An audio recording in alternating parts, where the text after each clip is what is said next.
There is a moment in every unsolved case where investigators stop asking what happened and start asking who let it happen.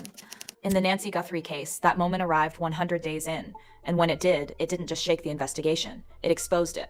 Because here is what Brian Enton, one of the most relentless investigative journalists covering this case, reportedly uncovered when he went back through the evidence, the timelines, and the sources willing to talk. The first week of this investigation may not have just been slow. It may have been, according to multiple sources close to the case, chaotic, disorganized, and critically, fatally delayed in ways that could have changed everything. Think about that. A woman vanishes from her home in the Catalina foothills of Tucson, Arizona. Blood is found near the front entrance. A ring camera goes mysteriously dark. And the people responsible for finding her, according to investigators, retired federal agents and sources familiar with the case, were allegedly not coordinating, were allegedly not communicating, were allegedly standing at the edge of one of the most critical windows in a missing person case, and according to those sources, may have let it close. Now 100 days later, Brian Enton is back with new leads, new sources, new questions. And the question that is shaking this case right now isn't just who took Nancy Guthrie. It's did someone in a position of authority make decisions in that first week that cost this investigation, and possibly Nancy herself, time that can never be recovered. Near the property. Stay with me, because by the time we get to the end of this, you are going to understand why investigators, family members, and federal sources are all circling the same conclusion. Something went wrong, and it went wrong early. People who knew Nancy describe a woman who did not disappear quietly from her own life. She had structure, she had purpose, she had people who expected to hear from her, routinely, at predictable intervals. Which is precisely why, when those intervals went silent, when the calls didn't come and the messages went unanswered, the people closest to her knew immediately that something was catastrophically wrong. Her family did not hesitate. They did not wait to see if she'd turn up. They did not entertain casual explanations. They pushed, they called, they showed up. And from the very first moments of this investigation, they were reportedly clear about one thing. Nancy did not walk away. That conviction, that certainty from the people who knew her best, would become one of the most important and most tragically underweighted pieces of information in the early days of this case. Because according to sources familiar with the investigation, not everyone in a position of authority initially agreed. And that disagreement, allegedly, cost time. Let's talk about the night Nancy Guthrie disappeared. Because the timeline of this case, once you lay it out precisely, once you examine what was happening minute by minute, and cross-reference it against what investigators allegedly knew and when they knew it, becomes one of the most disturbing documents in this entire investigation. Not because of what it shows, because of what it hides. Night of the disappearance, early morning hours, Tucson, Arizona. Nancy Guthrie vanishes from her home in the Catalina foothills during the early morning hours. The exact time frame is something investigators have reportedly been careful about disclosing publicly. But what is known, what has entered public discussion surrounding the case, creates a picture that is anything but ambiguous. First, the ring camera. According to investigative discussions surrounding the case, Nancy's ring camera, a device designed to capture exactly the kind of activity that would be relevant to a disappearance, reportedly went offline around the time investigators believe she vanished. It did not malfunction in a generalized way. It did not lose power during a broader outage. According to sources familiar with the investigation, the disconnection was targeted. Specific? The word that keeps appearing in discussions of this detail is deliberate. Only someone who knew that camera was there, who knew its placement, its network, its vulnerability, would be in a position to neutralize it. And the implication of that, according to investigators and sources who have followed this case closely, is significant, because it suggests that whoever was responsible for Nancy's disappearance was not acting impulsively. They prepared. Second, the blood. Blood was discovered near the front entrance of Nancy's home. This detail, confirmed through investigative reporting and public discussion surrounding the case, is one of the most critical physical facts established early in the investigation. It is also, reportedly, one of the details that most dramatically undermined the early theory that Nancy had simply walked away voluntarily. Blood near the front entrance does not suggest a voluntary departure. It suggests a struggle. It suggests force. It suggests that whatever happened to Nancy Guthrie in those early morning hours, it was not peaceful, and it was not her choice. Third, the pacemaker data. This is the detail that investigators reportedly kept returning to. Nancy Guthrie had a pacemaker, and a pacemaker, for those unfamiliar with how this intersects with forensic investigation, is effectively a biological timestamp. It records cardiac data. It logs activity. It creates a physiological record of what a person's body was doing at precise moments in time. Investigators allegedly recognized immediately that this device could serve as a critical timeline anchor, a way to establish with medical precision what Nancy's physical status was during the window of her disappearance. According to sources familiar with the investigation, the pacemaker data became a significant reference point for reconstructing events. What that data specifically revealed has not been fully disclosed publicly, but the fact that investigators kept returning to it, the fact that it reportedly played a major role in their timeline reconstruction, suggests it told them something important, something that either confirmed their worst fears or raised new questions they weren't prepared for. First 24 to 48 hours. Here is where the timeline stops being just tragic and starts being something more complicated.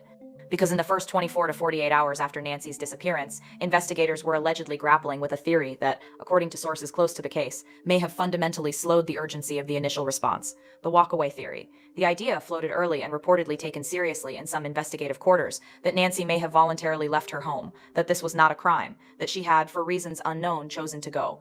This theory was, according to everyone who knew Nancy Guthrie, wrong. Her family said it immediately, with force, with the kind of certainty that comes from knowing someone deeply, from understanding their patterns and their psychology and their absolute consistency. But here is what makes this detail particularly significant and particularly painful when examined closely. According to later clarification that emerged through investigative reporting, the confusion may have partially stemmed from a miscommunication. Sources reportedly indicate that family members had raised the possibility that Nancy might have left through medical assistance, that she may have needed emergency help and been transported from the home.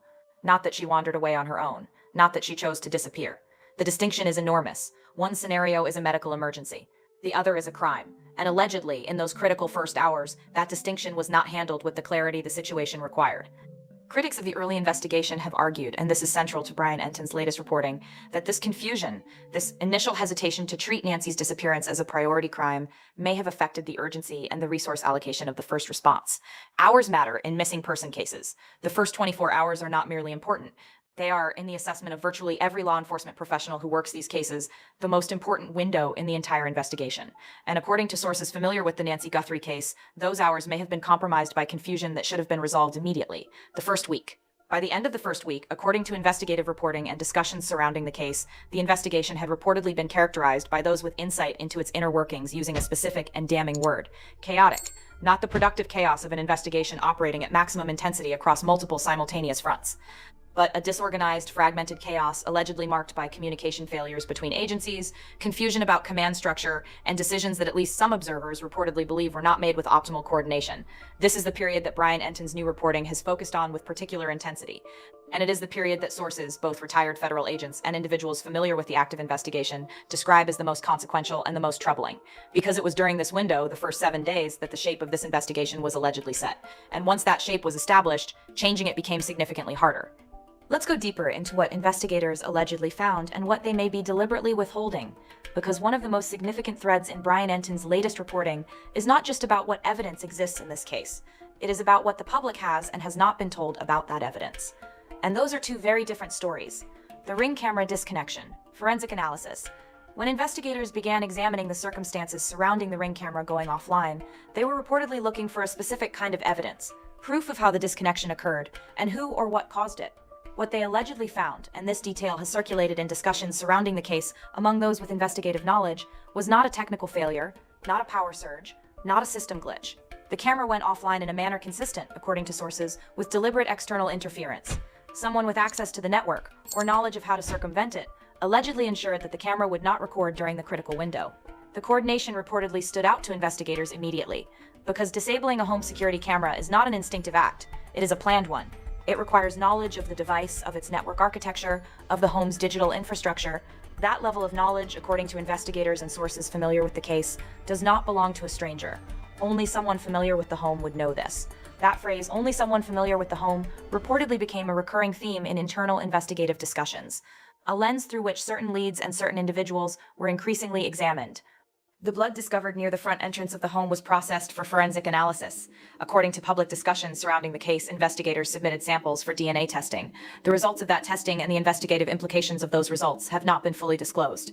This is one of the details that Brian Enton's reporting has repeatedly circled back to. Because the question of what the blood evidence tells investigators, whose DNA it carries, what it establishes about the timeline and the nature of what occurred, is central to understanding the full scope of what happened to Nancy Guthrie. And according to sources familiar with the case, investigators may have more information from that analysis than they have publicly shared. The argument for withholding such information, and it is a legitimate argument in active investigations, is that premature disclosure could compromise the case, could alert individuals of interest, could undermine prosecutorial strategy.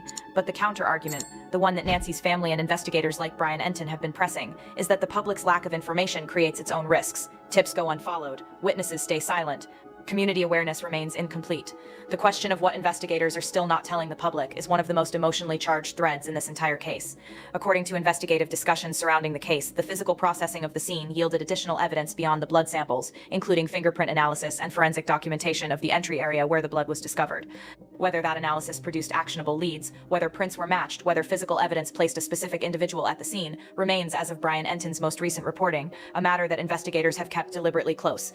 Sources familiar with the investigation reportedly suggest that the physical evidence taken together paints a picture significantly clearer than what has been publicly described. The question is whether that picture will eventually be disclosed and when.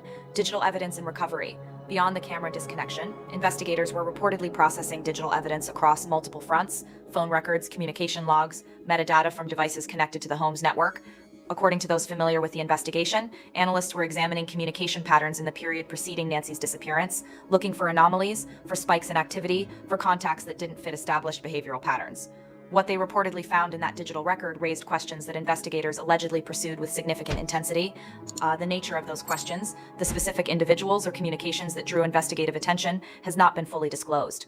But the pattern of inquiry, according to sources, suggested that the digital evidence was pointing investigators in a specific direction, a direction allegedly away from randomness, and towards something that looked, to those examining it closely, like deliberate coordination. Here's where this case, already disturbing, already complex, becomes something darker. Because as investigators assembled the available evidence, the camera disconnection, the blood near the entrance, the pacemaker data, the forensic processing, the digital analysis, a theory reportedly began to emerge that fundamentally changed the nature of the investigation. This was not, allegedly, the work of one impulsive person acting alone. The evidence, according to sources familiar with the investigation, increasingly pointed towards something more structured, more planned, more coordinated. Let's walk through the indicators. The camera disconnection. Revisited. We've established that the Ring camera going dark was reportedly not accidental, but consider what that means in full context.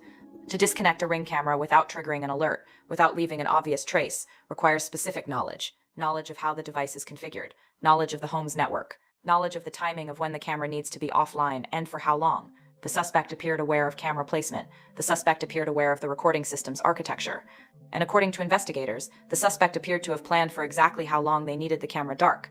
That kind of precision does not emerge in the moment. It is researched. It is rehearsed. It is known in advance. Investigators reportedly examined the physical logistics of how someone could have accessed Nancy's home, carried out what the evidence suggests occurred, and exited, all within a time frame that would need to account for the camera's offline window and the subsequent physical evidence left behind.